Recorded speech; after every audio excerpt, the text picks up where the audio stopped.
प्रभु यीशु मसीह के मधुर नाम में एक बार फिर से आप सबों का स्वागत है इस आराधना के समय में। आइए हम प्रार्थना करेंगे और प्रार्थना के साथ आज की आराधना को शुरू करेंगे। अनुग्रहकारी जीवित सामर्थी प्रभु, एक बार फिर से आपने हमारे हृदय के अंदर अपने आनंद को भर करके ये मौका दिया है कि हम आपकी महिमा, स्तुति और बड़ाई करें। आज इस विश्राम दिन के अंदर प्रभु आपने हमें जीवित रखा है और प्रभु अपने आराधना के लिए एक और अवसर दिया, अपने प्रेम को और अपने अनुग्रह को हमारे ऊपर उंडेला प्रभु, ताकि हम आप में पाए जाएं और प्रभु बहुत आयत से फल लाने वाले बेटे और बेटी बन सके। पिता, आराधना के शुरू से लग तक अंत तक हमारे साथ हो प्रभु, और प्रभु अपनी आराधना, अपनी स्तुति, अपनी प्रशंसा, अपनी बड़ाई और आपके समक्ष अपना हम सर्वस्व समर्पित करते हुए आगे बढ़ने के लिए प्रभु आपसे याचना करते हैं। प्रभु आप हमारे सहायक हो, हमारे मददगार। इस प्रार्थना को प्रभु यीशु मसीह के नाम से मांगते हैं, दया से सुने और स्वर्गराज में ग्रहण करें। आमीन।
आज हम जिस विषय के ऊपर आपका ध्यान केंद्रित करना चाहते हैं वो है परमेश्वर का आनंद।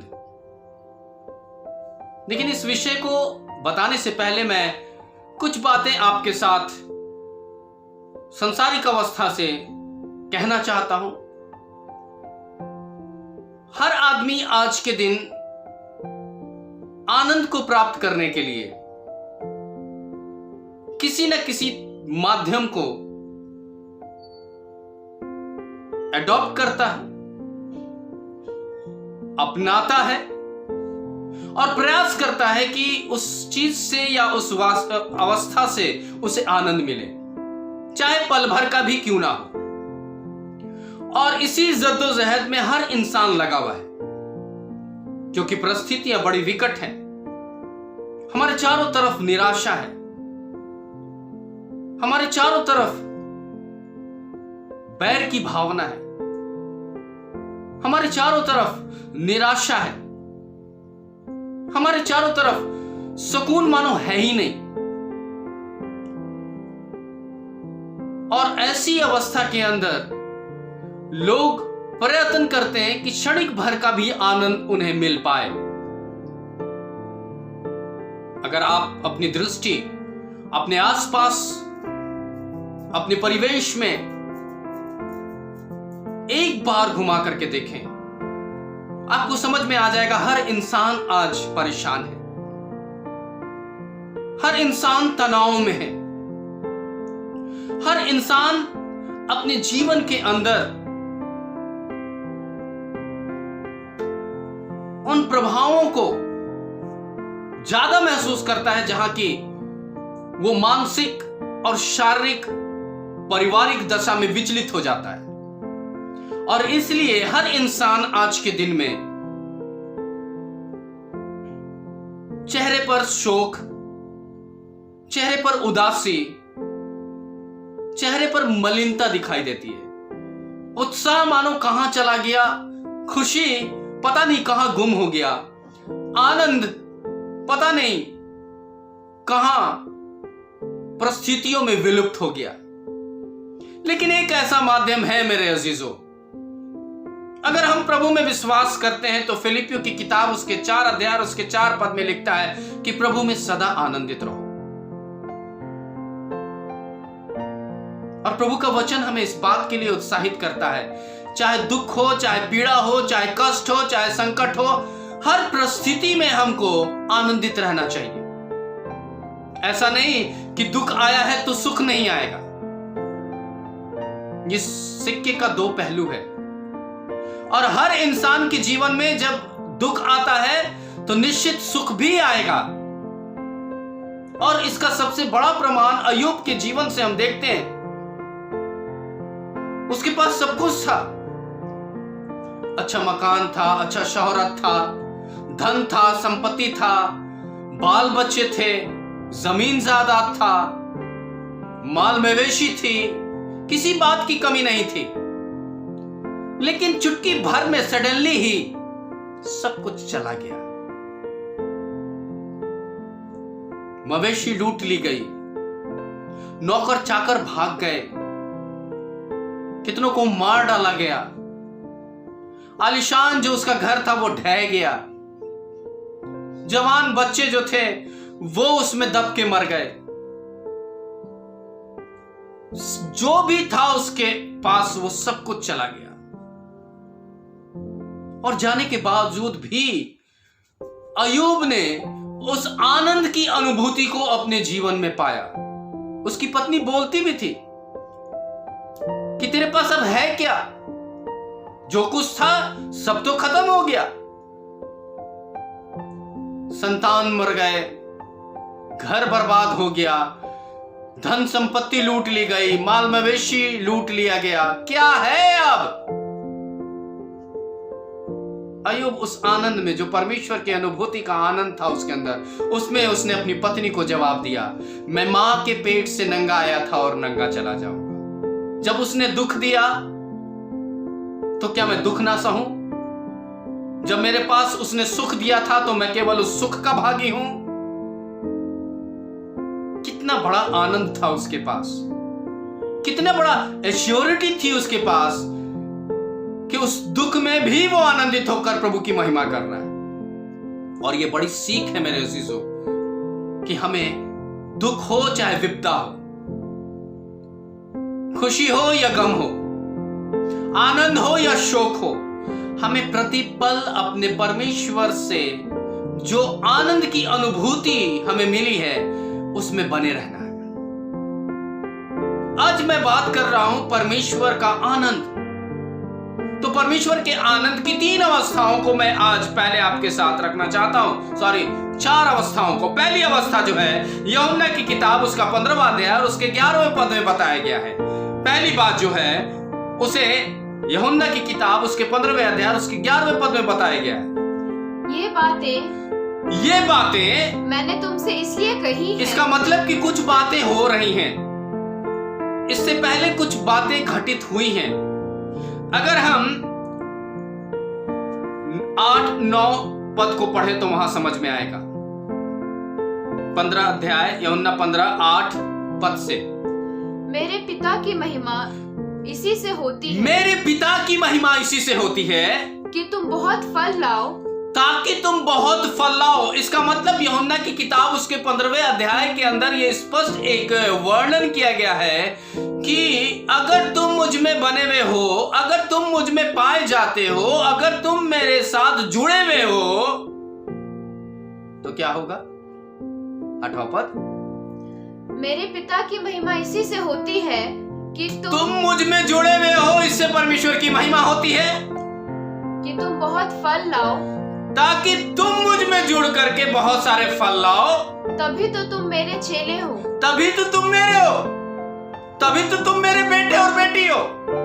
जिस आनंद की अनुभूति मैं कर रहा हूं, मेरे सामने आने वाले समय में दुख है। मैं जान रहा हूं कि मुझे पाप के कारण, जगत के पाप के कारण मुझे क्रूस पर चढ़ा दिया जाएगा, कोड़े मारे जाएंगे, कांटों का ताज पहनाया जाएगा, मेरा मजाक उड़ाया जाएगा, मुझे अपने ही चेले मुझे पकड़वा देंगे और मुझे उपहास और ठट्ठा में उड़ा दिया जाएगा और मेरे हाथों और पैरों में कील ठोक दिया जाएगा। ये सब कुछ जानने के बावजूद भी प्रभु यीशु मसीह के अंतरात्मा में इस बात का आनंद था कि वो परमेश्वर से जुड़ा है और परमेश्वर उसमें है और परमेश्वर उसकी देखभाल कर रहा है और परमेश्वर उसको फ्रूटफुल कर रहा है। और यही फ्रूटफुल, यही फलवंत अवस्था जो आनंद में तब्दील होता है, उस प्रभु यीशु मसीह के साथ जुड़ करके हम पा सकते हैं। क्या लिख रहा है? जैसे पिता ने मुझसे प्रेम किया, जैसे पिता ने मुझसे प्रेम किया, मैंने भी तुमसे प्रेम किया। हालेलुया। प्रभु यीशु मसीह के साथ जब हमारा संबंध होता है तो वो हमें खुशी देता है, वो हमें आनंद देता है, वो हमसे प्यार करता है। जैसे परमेश्वर ने जगत से प्यार किया वैसे ही प्रभु यीशु मसीह हमसे और आपसे प्यार करता है। मेरे प्रेम में बने रहो, मेरे प्रेम में बने रहो। यदि तुम मेरी आज्ञाओं को मानते हो तो तुम मेरे प्रेम में बने रहोगे, अलग नहीं हो पाओगे, क्योंकि मेरी ही आज्ञा तुमको मुझसे बनाए रखेगी, मुझे जोड़े रखेगी, मेरे साथ तुम्हारा संबंध बना रहेगा। तुम मेरे साथ बन करके फ्रूटफुल दाखलता की तरफ बढ़ोगे, तुम फल लाने वाले बन जाओगे और तुम शोक में नहीं बल्कि आनंद में अपने जीवन को पाओगे। वैसे ही जैसे मैंने अपने पिता की आज्ञाओं का पालन मैंने अपने पिता की आज्ञा मानी है और उसके प्रेम में बना रहता हूँ, और मैं अपने पिता के प्रेम में बना रहता हूँ, ठीक ऐसे ही मैं तुम्हें अपने प्रेम में बनाए रखूंगा अगर तुम मेरे वचन का पालन करोगे। अगर तुम मेरे वचन का पालन करोगे तो मैं तुम्हें आनंदित रखूंगा। हाँ, ये बातें मैंने तुमसे इसलिए कही है, ये सारी बातें मैंने तुमको इसलिए कही है कि मेरा आनंद तुम में बना कि रहे, प्रभु यीशु मसीह का आनंद तुम में बना रहे और तुम्हारा आनंद पूरा हो जाए। Hallelujah, hallelujah. जब हम जुड़ेंगे तभी आनंद है। परमेश्वर का वो आनंद जब प्रभु यीशु मसीह में हम जुड़ेंगे, प्रभु यीशु मसीह से हमारा संबंध होगा, प्रभु यीशु मसीह से हमारा मेल मिलाप होगा। अगर आप संसारिक दशा में देखें तो अगर हम अपने किसी परिवार के साथ मिलते जुलते हैं तो वो क्षणिक भर का हमारे जीवन में मेल मिलाप कितना आनंद को देता है। हम मिलते हैं, बातचीत करते हैं, मनोरंजन करते हैं और खुशी को एक साथ बांटते हैं और उस खुशी के अंदर एक दूसरे के सामने प्रीति भोज का आयोजन करते हैं, छोटा सा भोजन रखते हैं, हम एक साथ मिल करके खाते पीते हैं, हंसी मजाक करते हैं। थोड़ा सा वो क्षणिक जो आनंद है वो हम अपने परिवार के साथ में मिल करके बिताते हैं और वो बिताया हुआ पल हम याद करते हैं। तो सोचिए कि जब हम प्रभु यीशु मसीह से हमारा मेल मिलाप हो जाएगा तो वो हमें कितना आनंद देगा, कितना आनंद देगा, जो क्षणिक भर का नहीं है, हमेशा का है। चाहे हम दुख में रहें तब भी खुश रहेंगे, चाहे हम सुख में हैं तब भी आनंदित रहेंगे। अब यहां पर विचार करने वाली बात यह है कि हम सांसारिक दशा में क्षणिक भर के आनंद के लिए प्रयत्न करते हैं, तो आत्मिक दशा में प्रभु यीशु मसीह के साथ जुड़ कर करके हम उस स्वर्गीय खुशी को, उस स्वर्गीय आनंद को, उस आनंदित विभोरित अवस्था को क्यों नहीं प्राप्त करें। कुछ तो करना नहीं है, किसी धन की, किसी दौलत की जरूरत नहीं है। हमारा हृदय ही परमेश्वर के लिए एक उत्तम जीवता भावता हुआ गिफ्ट है, बलिदान है। अगर हम इसको डेडिकेट करते हैं तो निश्चित जान लीजिए कि हम प्रभु यीशु मसीह में उस आनंद को प्राप्त करेंगे। दूसरी बात, रोमियो की किताब उसका 14 अध्याय और उसका 17 पद। रोमियो की किताब उसका 14 अध्याय और उसका 17 पद। क्योंकि परमेश्वर का राज्य खाना पीना नहीं दुनिया के अंदर प्रतिदिन के जीवन के अंदर हम रोज खाते और पीते हैं, उसी के बारे में यहां परमेश्वर का वचन कह रहा है कि परमेश्वर के राज्य केवल खाना पीना नहीं है, परंतु धार्मिकता, परंतु परमेश्वर के और प्रभु यीशु मसीह के और पवित्र आत्मा के संबंध को बनाना है। मेल हाँ, और वह आनंद है, मेल और वो आनंद है जो पवित्र आत्मा में है, जो पवित्र आत्मा में है। एक तरफ प्रभु यीशु मसीह में हम परमेश्वर के आनंद को प्राप्त कर सकते हैं जुड़ करके, तो दूसरी तरफ हम पवित्र आत्मा के जरिए हम परमेश्वर का आनंद प्राप्त कर सकते हैं। फिर से पढ़ा जाए उस जगह को, क्योंकि परमेश्वर का राज्य खाना पीना नहीं है, परंतु धार्मिकता, मेल और वो आनंद है जो पवित्र आत्मा के जरिए मिलता है। तो एक तो प्रभु यीशु मसीह के जरिए आनंद मिला, दूसरा हमें पवित्र आत्मा के जरिए आनंद मिला। तो ये कैसे संभव होगा?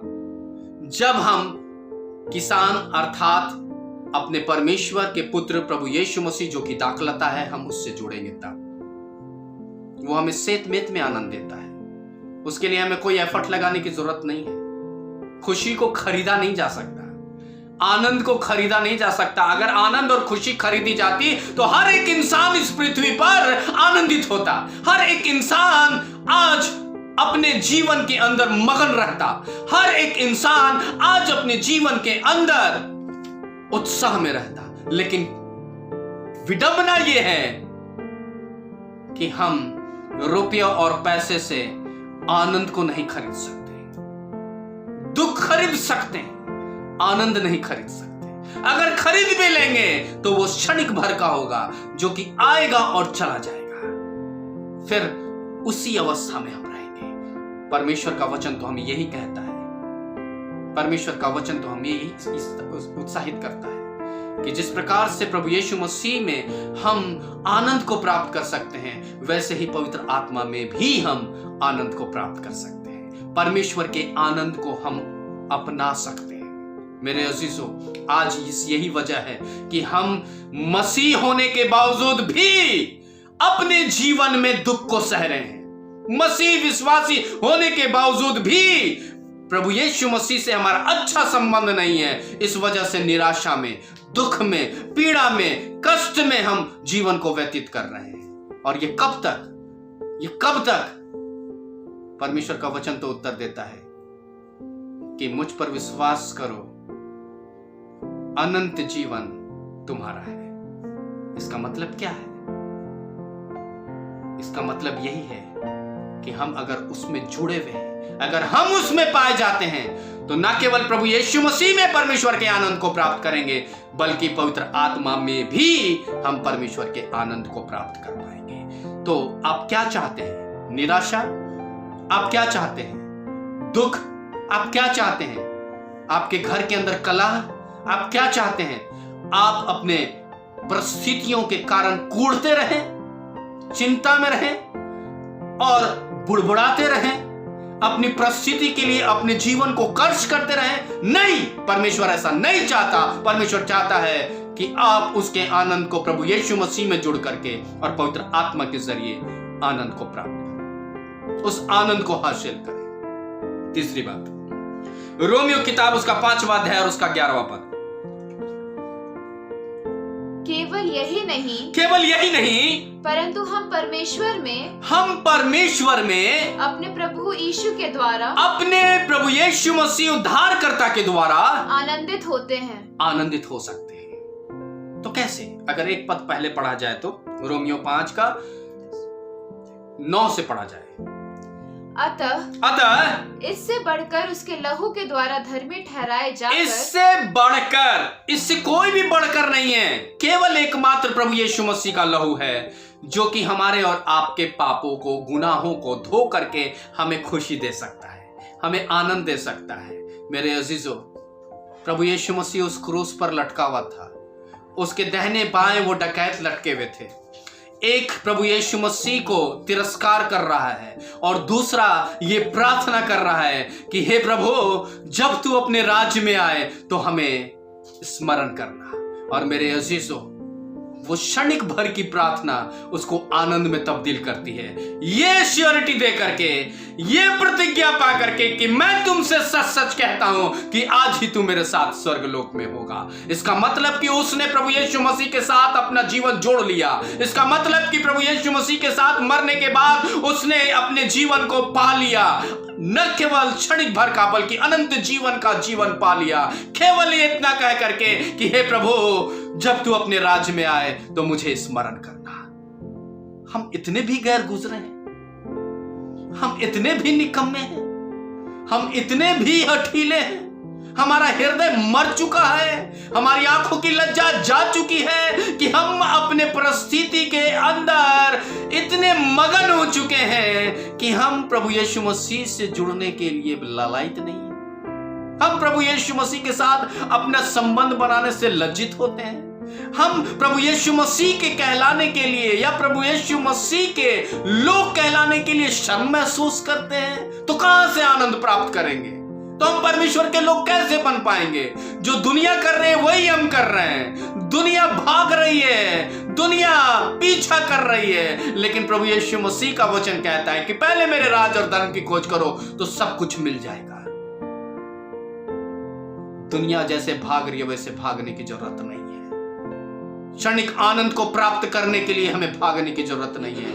हमें प्रभु यीशु मसीह में, पवित्र आत्मा में और परमेश्वर में उस महाआनंद का हम आनंद उठा सकते हैं जो हमारे लिए निर्धारित किया गया है। हम ही निकम्मे हैं, हम ही गैर गुजरे हैं, हम ही बेकार जीवन जी रहे हैं कि हम प्रभु के आनंद को सामने देख करके भी उस आनंद का अनुभूति नहीं कर पा रहे हैं। क्यों मेरे अजीजों?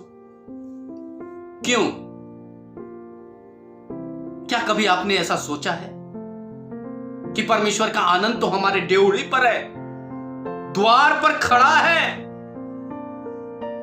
सिर्फ आप इतना जानते हैं कि शैतान मुंह बाए सिंह के समान ताक में खड़ा हुआ है कि कब वो फाड़ खाए, लेकिन ये भूल गए कि हमारे हृदय के उस द्वार पर प्रभु यीशु मसीह नॉक कर रहा है। एक बड़ा अच्छा भजन गाया जाता है, तेरे दिल के द्वार पर यीशु खटखटाता, खोलो तुम दरवाजा, वो है बंद आना चाहता, बनना चाहता है वो, हाँ तेरा ही मैं मानव, बनना चाहता है हाँ तेरा ही मैं मानव। मेरे दिल के द्वार पर यीशु खटखटा, मेरा दिल के द्वार पर यीशु खटखटा रहा और मैं सुन रहा हूं। क्या आपके हृदय के उस द्वार पर प्रभु यीशु मसीह खटखटा रहा है? आप सुन रहे हैं? अगर नहीं सुन रहे हैं तो सांसारिक आनंद को जो कि क्षणिक है वही पा करके आप खुश हैं तो खुश रहिए, लेकिन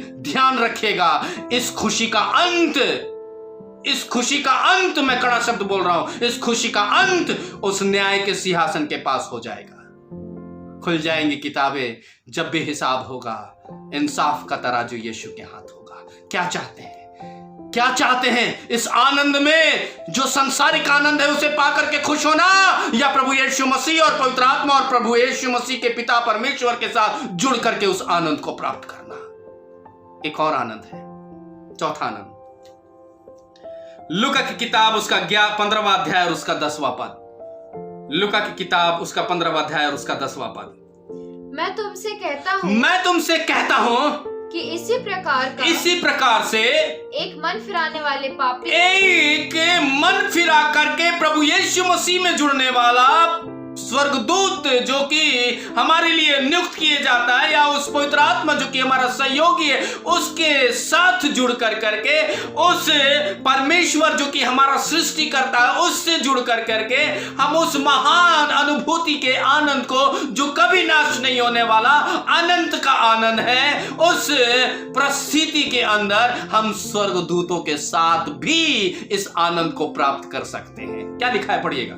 मैं तुमसे कहता हूं कि इसी प्रकार हे मेरे प्रिय भाई और बहनों, प्रभु के बेटे और बेटियों, प्रभु में जीवन व्यतीत करने वाले, शपथ को लेने वाले मेरे भाई और बहनों, आज मैं आपको, आपके विश्वास को मैं एक बार फिर से जांचने के लिए उत्साहित करना चाहता हूं कि प्रभु का वचन कहता है कि आज मैं तुमसे कहता हूं कि इसी प्रकार एक मन फिराने वाले का अगर आप और हम दुनिया को छोड़ करके, दुनिया की परिस्थिति को छोड़ करके, दुनिया के रीति रिवाज को छोड़ करके, दुनिया की अवस्था को छोड़ करके अगर हम प्रभु यीशु मसीह में, अगर हम पवित्र आत्मा में, अगर हम परमेश्वर में जुड़ करके उस परमेश्वर के आनंद को प्राप्त करना चाहते हैं, तो एक मन फिराने वाले पापी के लिए भी परमेश्वर के स्वर्गदूतों की उपस्थिति, तो हमें मन फिराने की आवश्यकता है। हमें प्रतिदिन मन फिराने की आवश्यकता है। हमें प्रतिदिन प्रभु यीशु मसीह में जुड़ने के लिए प्रयत्न करना है। हमें प्रतिदिन पवित्र आत्मा की सहभागिता को प्राप्त करने की आवश्यकता है। हमें प्रतिदिन परमेश्वर के प्रेम को पाने की आवश्यकता है। और ये कब होगा? जब हम अपना मन फिराएंगे, अपना मन फिराएंगे। परमेश्वर का वचन क्या कहता है मेरे अजीजों? परमेश्वर का वचन कहता है वस्त्र को फाड़ने की आवश्यकता नहीं है, अपने मन को फाड़कर परमेश्वर के पास आओ। हालेलुया। मन फिराने की आवश्यकता है, मन को प्रभु से लगाने की आवश्यकता है, मन को पवित्र आत्मा के उस वरदान को पाने के लिए ललायत होने की आवश्यकता है, परमेश्वर के प्रेम को पाने की आवश्यकता है। और निश्चित जान लीजिए, प्रभु का आनंद, जो परमेश्वर का महान आनंद है, वो आपके जीवन में आनंद ही आनंद लेकर के चला आएगा। अगले रविवार मैं इसे कंटिन्यू करूंगा, लेकिन मैं आपको बताना चाहूंगा, मैं आपको कहना चाहूंगा कि वक्त है मेरे अजीज भाई और बहनों, आपके पास एक और वक्त है कि आप परमेश्वर के आनंद को प्राप्त करने के लिए प्रभु यीशु मसीह से जुड़ जाइए। पवित्र आत्मा की सहभागिता को प्राप्त करने के लिए ललायत रहिए और परमेश्वर के प्रेम को पाने के लिए अपने आप को तैयार करिए। और तब प्रतिदिन के मन फिराए जाने से आप स्वर्गदूत के द्वारा आप आनंद को प्राप्त करेंगे। Hallelujah, hallelujah, hallelujah. प्रभु आपको आशीष दे, प्रभु आपको अनुग्रहित करे और उस आनंद के तहत आपको ब्लेस करे। भजन को सुन करके प्रार्थना के साथ आराधना को हम समाप्त करेंगे।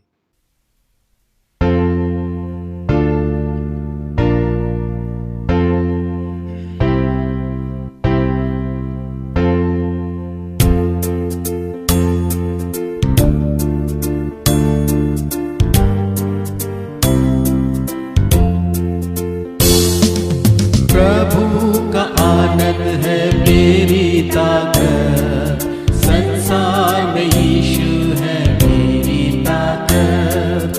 वो मेरा आनंद हर एक दिन में, वो मेरा सहारा है।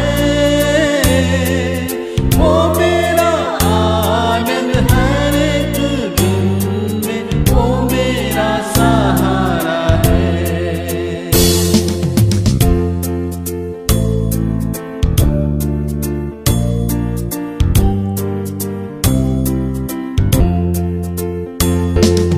जब मैंने सोचा कि अकेला हूँ, तब प्रभु यीशु ने मुझसे कहा। जब मैंने सोचा कि अकेला हूँ, तब प्रभु यीशु ने मुझसे कहा, संसार के अंत तक साथ रहने वाला मैं तेरे साथ हूँ। संसार के अंत तक साथ रहने वाला मैं तेरे साथ हूँ। प्रभु का आनंद है मेरी ताकत, संसार में यीशु है मेरी ताकत। वो मेरा आनंद हर एक दिन में, वो मेरा सहारा है। वो मेरा आनंद हर एक दिन में,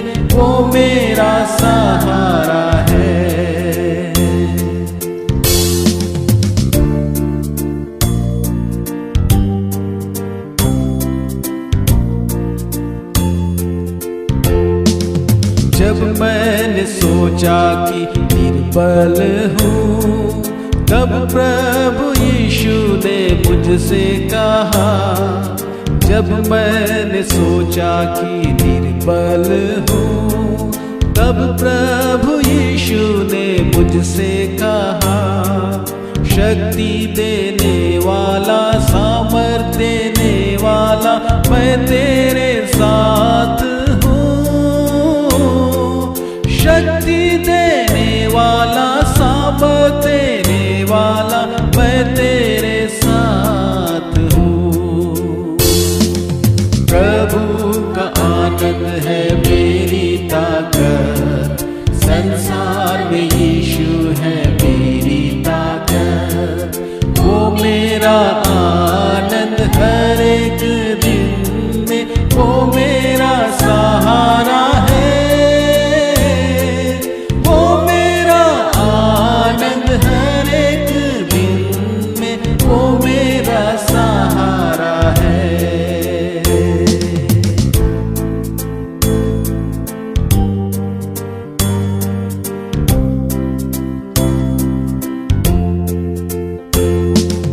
जब मैंने सोचा कि असंभव है, तब प्रभु यीशु ने मुझसे कहा। जब मैंने सोचा कि असंभव है, तब प्रभु यीशु ने मुझसे कहा। असंभव को संभव करने वाला यीशु, मैं तेरे साथ हूँ। असंभव को संभव करने वाला यीशु, मैं तेरे साथ हूँ। प्रभु का आनंद है मेरी ताकत, संसार में यीशु है मेरी ताकत। वो मेरा आनंद हर एक दिन में, वो मेरा सहारा है।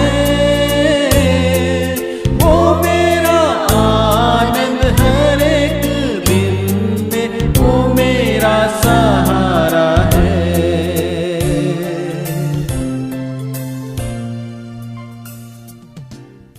आइए प्रार्थना करेंगे। अनुग्रहकारी जीवित सामर्थ्य प्रभु, हम आपका धन्यवाद करते हैं कि आपने परमेश्वर के आनंद को हमारे जीवन में आज के दिन रखा। प्रभु, दुनिया तो निश्चित प्रभु जी इस दुनियावी परिस्थिति के आनंद को खोज रही है, दुनिया के वैभव में आनंद को खोज रही है, भौतिकता में आनंद को खोज रही है, शारीरिक सुख में आनंद को खोज रही है। लेकिन परमेश्वर, आपने आज के दिन अपने वचन से इस बात को बताया कि हम प्रभु यीशु मसीह में जुड़कर आनंद को प्राप्त कर सकते हैं। हम पवित्र आत्मा के साथ उस आनंद को प्राप्त कर सकते हैं। हम परमेश्वर आप पर आस्था रख के आनंद को प्राप्त कर सकते हैं। अपने मन को फिरा करके हम आपके आनंद को प्राप्त कर सकते हैं। पिता परमेश्वर, इस उम्दे ज्ञान के लिए प्रभु हम धन्यवाद करते हैं। पिता, ये ज्ञान केवल बाह्य ना हो, बल्कि प्रभु हमारे हृदय को तैयार कर, ताकि पिता हम प्रतिदिन अपने मन को फाड़ करके अपने हृदय से आपके समक्ष अपने समर्पण को ला करके परमेश्वर के उस असीम आनंद को प्राप्त कर सके, जिसके हकदार वो चुने हुए लोग हैं, वो ठहराए हुए लोग हैं, वो चुनिंदा लोग हैं जो कि परमेश्वर आप पर आस्था रखते हैं, जो प्रभु यीशु मसीह जो आप में जुड़े रहते हैं, जो पवित्र आत्मा की सहभागिता को प्राप्त करते हैं, जो स्वर्गदूत जिसके चारों तरफ नियुक्त रहते हैं, उसमें आनंदित होते हैं। पिता, हम आपका धन्यवाद करते हैं कि आपने एक बार फिर से हमें जागृत किया है, चुनौती दी है प्रभु कि हम आपके अनंत आनंद को प्राप्त करें और फिलिपियों 4:4 के अनुसार हम अपने आप को हमेशा तैयार कर सकें। चाहे हमारे पास दुख हो तब भी हम आनंदित हो, सुख हो तब भी आनंदित हो, और ये कह सकें कि प्रभु में सदा आनंदित रहो। धन्यवाद करते हैं प्रभु प्रार्थना सुनने के लिए। यीशु मसीह के नाम से इस विनती को मांगते हैं, दया से सुने और स्वर्ग राज्य में ग्रहण करें। आमीन। हे हमारे पिता, तो जो स्वर्ग में है, तेरा नाम पवित्र माना जाए, तेरा राज आवे, तेरी इच्छा जैसे स्वर्ग में पूरी होती है वैसे पृथ्वी पर भी हो। हमारे प्रतिदिन की रोटी आज हमें दे, और जैसे हमने अपराधियों को क्षमा किया है तो हमारे अपराधों को क्षमा कर। हमें परीक्षा में न डाल, बल्कि बुराई से बचा, क्योंकि राज, पराक्रम और महिमा युगान युग आपकी है। आमीन। हमारे प्रभु यीशु मसीह का प्रेम, अनुग्रह, दया और शांति जब तक प्रभु यीशु मसीह ना आ जाए युगान युग हम सबों पर होती रहे। आमीन। Praise the Lord. सबको जय मसीह की। आज मैं फिर से आपको एक विनम्र आग्रह करना चाहता हूं। अगर ये वचन आपको आपके हृदय से बातचीत कर रहा है, अगर मेरे इस वचन के द्वारा जो परमेश्वर की आत्मा से आप तक पहुंच रही है, अगर आपको कहीं से भी आपको उत्साहित करती है, तो निश्चित आप अपने मित्रों को, आप अपने परिवारजनों को, अपने कुटुंबियों को, अपने प्रियों को जरूर इसे फॉरवर्ड करें, ताकि वो भी प्रभु के आनंद को प्राप्त कर सके और मेरी सेवा में आप अपना योगदान दे सके। प्रभु आपको आशीष दे।